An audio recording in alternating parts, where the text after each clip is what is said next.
السلام علیکم، میں ڈاکٹر کشان ابن سینا انسٹیٹیوٹ آف لائف سائنسز پورا سے آج جو ہے ہمارا ٹاپک وہ ہے برائلر فیڈ میں مائکروٹاکسنس.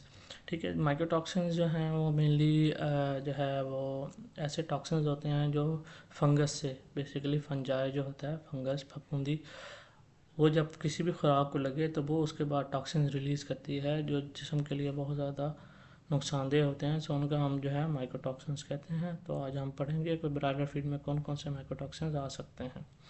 تو سب سے پہلے آ جاتا ہے مائکروٹاکسنز کیا ہے. مائکروٹاکسنز وہ زہریلے مادے ہیں، ٹھیک ہے، جو فنگس میں جو بیسیکلی اناج اور فیڈ میں جو ہے وہ پیدا ہوتی ہے. اب یہ کب پیدا ہوتی ہے؟ یہ جب فیڈ جو ہے وہ زیادہ نمی میں یا زیادہ درجہ حرارت میں یا ان کا سٹوریج جو ہے وہ پراپر طریقے سے نہ کیا جائے. ٹھیک ہے، اب جب یہ برائلر جو ہے یہ مرغیوں میں جب زہریلے مادے جاتے ہیں تو ان کے اندر بہت ساری بیماریاں کاز کرتے ہیں یہ. ٹھیک ہے، اس کا جو نظام ہوتا ہے مدافعاتی نظام، جو امیون سسٹم ہوتا ہے وہ ویکن ہو جاتا ہے. ان کی جو پروڈکشن ہے مین کہ اب آپ نے جب اس کو گوشت کے لیے رکھنا ہے تو وہ جو ہے گوشت کی پیداوار اس کی کم ہو جاتی ہے. ٹھیک ہے، اور ڈیتھ بھی ہوتی ہیں. اب مائکروٹاکسن میں جو سب سے مین امپورٹنٹ چیز ہے وہ ہے افلاٹاکسن، جو سب سے زیادہ امپورٹنٹ کا حامل ہے.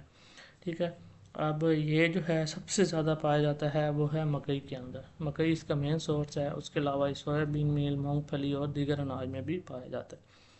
اس کے اثرات کہاں پر ہوتے ہیں؟ یہ بیسیکلی جو جگر ہوتا ہے، جگر کو بہت زیادہ شدید نقصان پہنچاتا ہے. ٹھیک ہے، اس کے علاوہ جو ہے یہ امیون سسٹم کو بھی جو ہے وہ کمزور کر دیتا ہے. مرغیوں کی جو نشوونما ہوتی ہے اور ان کے وزن بڑھنے کی جو صلاحیت ہوتی ہے وہ بھی جو ہے متاثر ہوتی ہے اس سے، اور انڈوں اور گوشت کی جو کوالٹی ہے وہ بھی کم ہو جاتی ہے اس سے. ٹھیک ہے، اب برائلر میں افلاٹاکسنز کی جو علامات ہیں وہ کیا ہیں کہ ایک تو اس میں بھوک میں کمی آئے گی. ٹھیک ہے، اور اس کے بعد جو وزن بڑھنے کی رفتار ہے وہ بھی کم ہو جائے گی اور ان ایون ہو جائے گی. کچھ جو ہے وہ صحت مند زیادہ نظر آئیں گے اور کچھ بالکل کمزور نظر آئیں گے. ان کے جو پارز ہوتے ہیں وہ کمزور ہوں گے اور بے رونق ہو جائیں گے. ٹھیک ہے، جگر جو ہے جب آپ پوسٹ مارٹم کرو گے تو جگر اس کا بڑا ہوا ہوگا اور پیلا رنگ جو ہے وہ کر چکا ہوگا. ٹھیک ہے، اس کے جو ہے امیون سسٹم ڈاؤن ہوگا. امیون سسٹم جیسے ڈاؤن ہوگا تو دوسری بیماریاں اس کے اوپر جو ہے وہ اٹیک کر جائیں گی. ٹھیک ہے، تو ان کی جو ہے شرح اموات میں بھی اضافہ ہو جائے گا. اب اس کا علاج کیا ہے؟ اس کے علاج میں ہم ان کو فیڈ ایڈیٹیوز ڈالتے ہیں خوراک کے اندر ہی. ٹھیک ہے، اس کو ہم کہتے ہیں ٹاکسن بائنڈرز. ٹھیک ہے، سب سے امپورٹنٹ ٹاکسن بائنڈر جو ہے وہ ہمارے پاس ییسٹ ہے.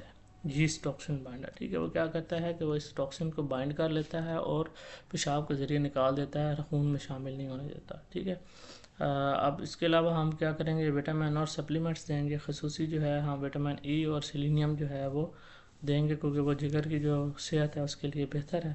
اس کے علاوہ جو ہے وہ اینٹی آکسیڈنٹس دیں گے. ٹھیک ہے، وہ کیا کریں گے کہ جو ہارمفل ریڈیکلز ہیں ان کو جو ہے وہ کل کرے گا. اور اس کے بعد جو ہے ہمارے پاس جو متاثرہ فیڈ ہے اس کو ہم فوری طور پر ختم کریں گے اور ایسی فیڈ لگوائیں گے جو صاف ہو اور مائکروٹاکسن سے پاک ہو. اس کی روک تھام کے لیے کیا ہے کہ فیڈ کو خشک اور ٹھنڈی جگہ پر رکھنا ہے. ٹھیک ہے، نمی اور زیادہ درجہ حرارت سے بچانا ہے. ٹھیک ہے، اور اس کے اندر فنگی سائڈ اور پریزرویٹیوز ایڈ کرنے ہیں اور فیڈ خریدتے وقت معیار اور لیبارٹری ٹیسٹ کو ہم نے یقین بنانا ہے. بایو سیکورٹی رکھنی ہے اور ٹاکسن بائنڈر یوز کرنا ہے. ٹھیک ہے، مزید اگر آپ کو کوئی سوال ہو تو آپ پوچھ سکتے ہیں. اللہ حافظ.